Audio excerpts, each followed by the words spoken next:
Oke, baik teman-teman semua. Kali ini saya akan membahas tentang konsep dasar PPKN ya. Terutama bagi mahasiswa PGSD yang menempuh mata kuliah dengan saya, yaitu Ibu Zeti Finali, salah satu dosen di PGSD FKIP Universitas Jember. Oke, baik, konsep dasar PPKN ya. Jadi mungkin banyak di antara kita yang belum tahu apakah sekarang ini menggunakan mata pelajaran PKN atau PPKN ya, ataukah keduanya sama gitu. Jadi saya kemarin sempat mencoba melihat gitu ya di YouTube, apa sih yang lagi tren itu terkait dengan PPKN ini. Oh, ternyata munculnya itu ketika anak-anak SD itu ada yang nggak tahu. Oh, ternyata PPKN itu singkatan dari apa, nggak tahu. Jadi jangan sampai nanti eh, calon guru ya teman-teman mahasiswa ini juga nggak paham. Jadi harus paham dulu. Oke, baik tentang konsep dasar PPKN. Nah, ini.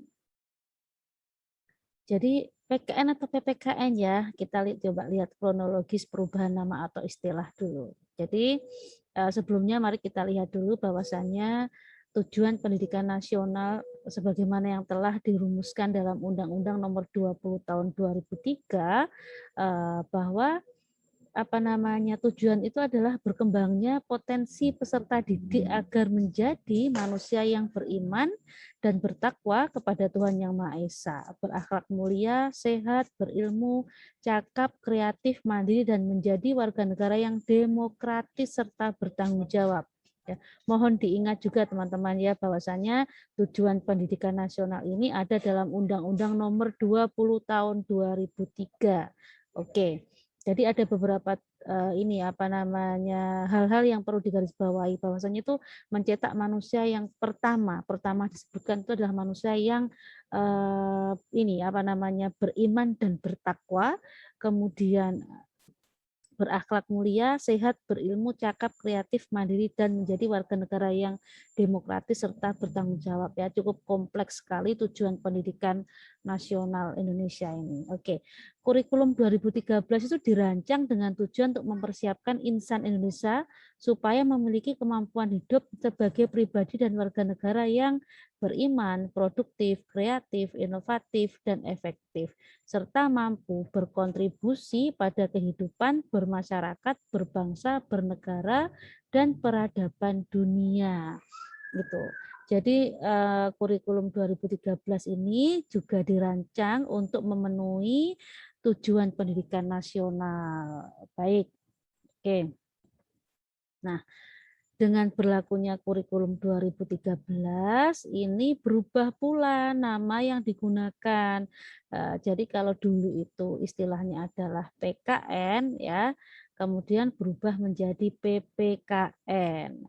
Jadi PPKN ini menempatkan mata pelajaran PPKN sebagai bagian utuh dari kelompok mata pelajaran yang memiliki sisi pengokohan kebangsaan, mengkoordinasi KI, KD, dan indikator PPKN secara nasional, memperkuat nilai moral dan Pancasila, nilai dan norma UUD Negara Republik Indonesia tahun 1945.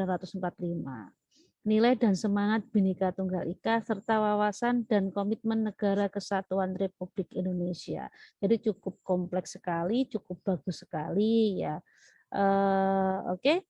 Kemudian dari kurikulum 2013 ini juga lebih memantapkan pengembangan peserta didik dalam dimensi pengetahuan kewarganegaraan, sikap kewarganegaraan, keterampilan kewarganegaraan, keteguhan kewarganegaraan, komitmen kewarganegaraan, dan kompetensi kewarganegaraan. Kemudian mengembangkan dan menerapkan berbagai model pembelajaran yang sesuai dengan karakteristik PPKN yang berorientasi pada pengembangan karakter peserta didik sebagai warga negara yang cerdas dan baik secara utuh. Jadi mohon diingat teman-teman bahwasanya kurikulum 2013 ini ya apa namanya terkait PPKN apalagi ya, itu perlu diingat bahwasanya yang utama itu adalah cerdas dan baik secara utuh dalam pengembangan karakter peserta didik itu. Jadi bagaimana sih peserta didik itu punya karakter yang positif, punya karakter yang baik ya. Tidak hanya pintar saja, tidak hanya cerdas saja seperti itu. Kemudian mengembangkan menerapkan berbagai model penilaian proses pembelajaran dan hasil belajar PPKN. Jadi tidak melulu pada misalkan tes tulis ya. Tes tulis ini misalkan terkait dengan hal-hal apa namanya terkait PPKN, tidak seperti itu. Tetapi juga ada penilaian-penilaian misalkan penilaian proses, kemudian ada penilaian lain sebagainya yang bisa dikembangkan oleh guru terkait dalam pembelajaran PPKN ini. Kemudian untuk saat ini sesuai dengan berlakunya kurikulum 2013 maka istilah atau nama yang dipakai adalah PPKN bukan PKN ya. PPKN itu adalah pendidikan Pancasila dan kewarganegaraannya. Jangan sampai keliru. Oke.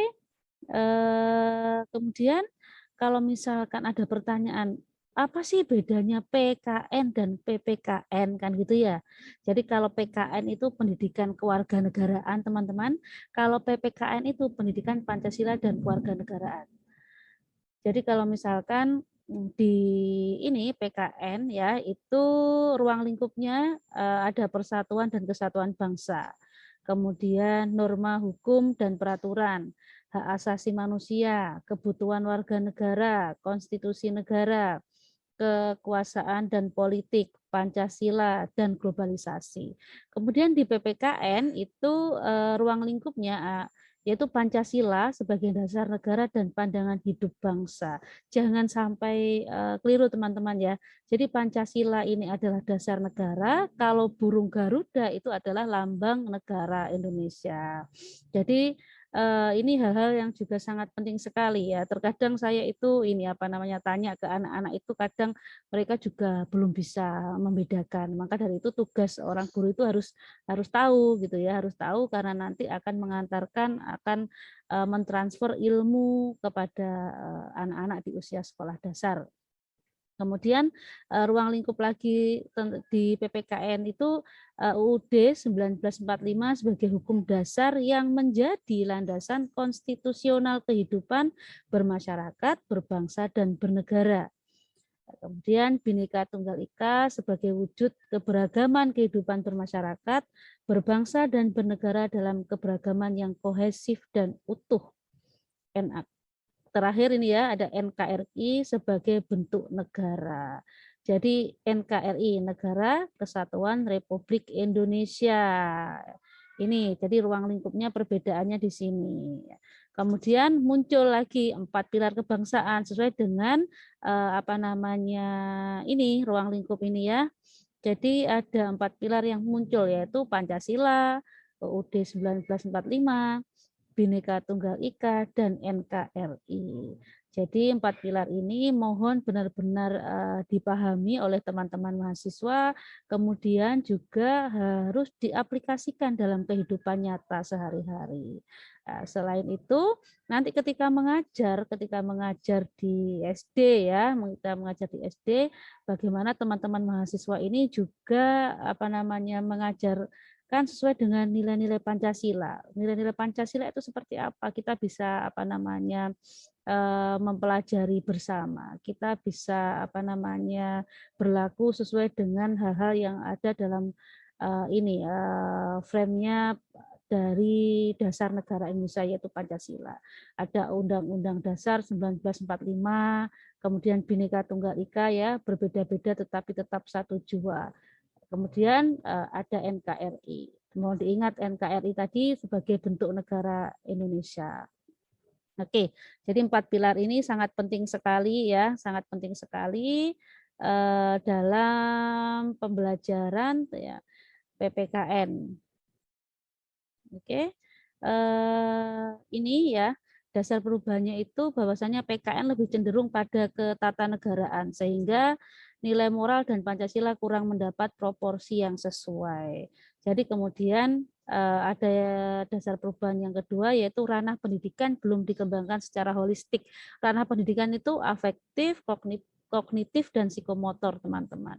Jadi ketiga ranah itu kan harus dikembangkan secara baik ya, dikembangkan secara baik, secara holistik ya, seperti itu. Jadi mohon teman-teman nanti, teman-teman mahasiswa ketika mengajar tiga ranah itu dalam PPKN itu tidak boleh seperti yang saya sebutkan tadi, bahwasanya penilaian penilaian itu misalkan hanya tes saja, hanya tes dengan hasil apa namanya yang terkait dengan kognitif saja, misalkan hafalan tentang butir-butir Pancasila kalau dulu seperti itu. Jadi saya masih ingat dulu itu misalkan menghafal tentang butir-butir Pancasila. Kalau sekarang mungkin harus lebih berkembang lagi. Jadi setelah misalkan ada ini materi tentang apa namanya Pancasila atau Undang-Undang Dasar 1945 di SD gitu ya. Itu ya nanti bagaimana anak-anak itu ya harus bisa mengimplementasikannya nanti dalam kehidupan seharian seperti apa. Demikian juga pada materi-materi yang kaitannya dengan NKRI ataupun dengan Bhinneka Tunggal Ika ya atau keberagaman yang ada di Indonesia. Jadi anak-anak tidak hanya memahami secara teori, anak-anak tidak hanya menghafal, tetapi bagaimana juga anak-anak itu mampu mengaplikasikan dalam kehidupan sehari-hari di dalam lingkungan keluarga, di dalam lingkungan sekolah, masyarakat, ya, kemudian mungkin ke dalam ranah yang lebih luas yaitu dalam apa namanya berbangsa dan bernegara. Seperti itu. Oke, semoga dari sini teman-teman lebih paham lagi ya. Jadi lebih paham lagi tentang apa itu PPKN ya. Jadi ada perubahan terkait PKN dan PPKN. Kalau sekarang itu menggunakan kurikulum 2013 yaitu namanya PPKN dengan ruang lingkup yang berbeda dari PKN ya. Ke PPKN untuk kurikulum 2013 ini ada 4 pilar kebangsaan yang sudah saya sebutkan tadi. Dengan dasar perubahan apa namanya bahwasanya kalau PKN tadi itu lebih ke ketatanegaraan dan apa namanya nilai moral dan Pancasila ini kurang mendapatkan proporsi, kemudian ranah pendidikan yang belum dikembangkan secara holistik. Oke, semoga teman-teman lebih memahami. Jika teman-teman belum memahami, mungkin kita bisa melanjutkan pada forum-forum tertentu, misalnya pada pertemuan-pertemuan virtual saat perkuliahan atau lain sebagainya. Terima kasih banyak.